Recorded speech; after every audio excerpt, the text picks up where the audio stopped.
Hello, in this video I'm going to talk about Edge panel not showing on Samsung Galaxy A14. In Samsung Galaxy A14, Edge panel is not supported, but we can install it from third-party application by using Play Store.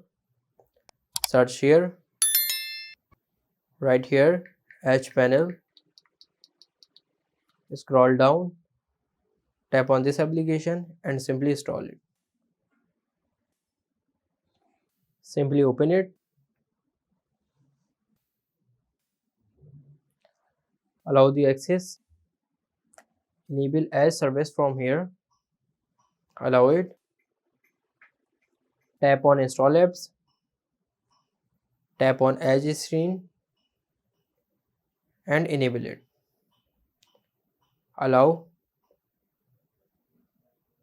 Simply enable this also. Go back again.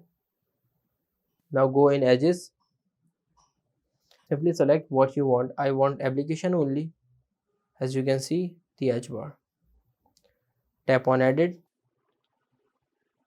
and add application from here. Like I want Chrome, Gallery and YouTube.